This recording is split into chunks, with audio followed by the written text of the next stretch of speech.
Solve అనేసి అదొకటి ఇదొకటి ఉంది. స్క్వేర్ ఎవరికి లేదు, సైన్కి కానీ కాస్కి కానీ స్క్వేర్ లేదు. అదే స్క్వేర్ ఉంటే సైన్ స్క్వేర్ కానీ ఉంటే 1 - కాస్ స్క్వేర్ రాసింటాం. ఒకవేళ కాస్కి స్క్వేర్ కానీ ఉంటే 1 - సైన్ స్క్వేర్ అని రాసింటాం. కానీ ఇక్కడ ఇద్దరికి కూడా స్క్వేర్ లేదు. అలాంటప్పుడు 3 ప్రాబ్లమ్స్ చాలా చాలా ఇంపార్టెంట్. ఏం చేయబోతున్నామంటే నీ ఫేస్ కొంచెం రైట్ టర్నింగ్ ఇచ్చుకోవాలి. నీ ఫేస్ కొంచెం రైట్ టర్నింగ్ ఇచ్చుకోండి. రైట్లో చూస్తే ఏముంటుంది అక్కడ, రూట్ అంటేనే a² + b² అది. Before that one first step ఏం చేయాలి అంటే మనము ఈ ఇంటూ √2 అటు పక్కకు పోతే బై అని రాసేసి నీ ఫేస్ కొంచెం రైట్ టర్నింగ్ ఇచ్చుకుంటే రూట్ అంటేనే a² + b². 3 ప్రాబ్లమ్స్ చాలా చాలా ఇంపార్టెంట్. సో సైన్ ముందర ఎంత ఉంది, 1, కాస్ ముందర కూడా 1, కాబట్టి 1² + 1² అంటే ఎంత వచ్చింది, √2.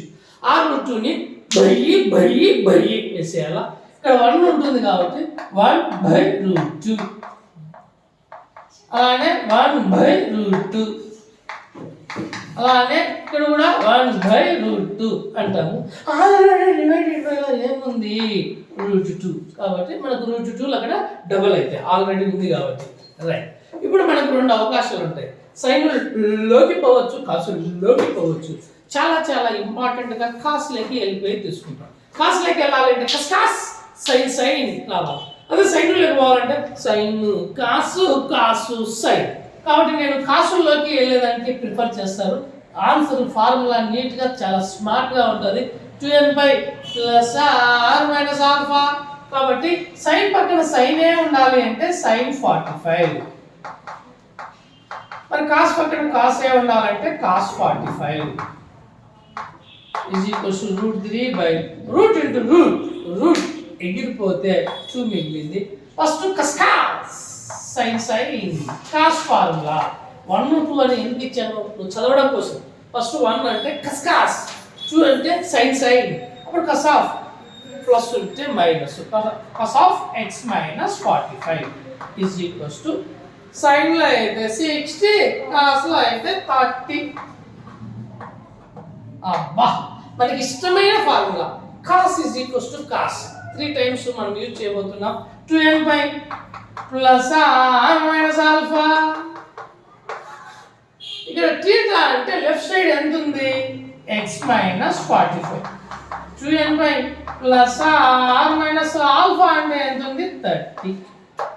ఇప్పుడు ± వచ్చింది, ఇక్కడ కూడా 45 ఎక్స్ట్రా ఉంది కాబట్టి ప్లస్ ఒకసారి మైనస్ ఒకసారి, ఒకటి లెఫ్ట్ సైడ్ ఒక రైట్ సైడ్ రాసుకోండి. x - 45 = 2n/, +30. అలానే ఎదురుగా x - 45 = 2n/, -30. x = 2n/, +30.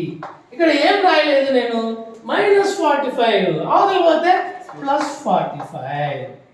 x = 2n/, +30, ఒక 45 ఎంత, 75. Left side is over, right సైడ్కి వచ్చేద్దాం. So x = 2n/, -30. సేమ్ ఇక్కడ కూడా -45 ఇతలు వస్తే +45. అప్పుడు x = 2n/, 45లో 30 పోతే 50. ఇప్పుడు మనకు తెలిస్తే therefore first answer union, second answer అని రాయాలా. కానీ మనము బాగా చదివేవాళ్ళు సో పైలల్లోకి మార్చాలి. పైలల్లోకి ఎలా మారుస్తాము అంటే 15ని 15/180 ఇంటూ π, అలాగే 75/180 ఇంటూ π. 15 table 15 1s, 15 12s. ఇది కూడా అంతే, 15 5s, 15 12s. కాబట్టి 15 కనిపిస్తే π/12 అంట. 15 కనిపిస్తే ఎంత, π/12. అలానే 75 కనిపిస్తే 15 5s కాబట్టి 5π/12. Therefore x belongs to first answer union, second answer అని ఒక ఫ్లవర్ బ్రాకెట్ పెట్టి రాయాలి. ఫస్ట్ ఆన్సర్ 2n/, ప్లస్ చిన్నోడు వచ్చి π/12. Second answer 2n/, plus 5π/12.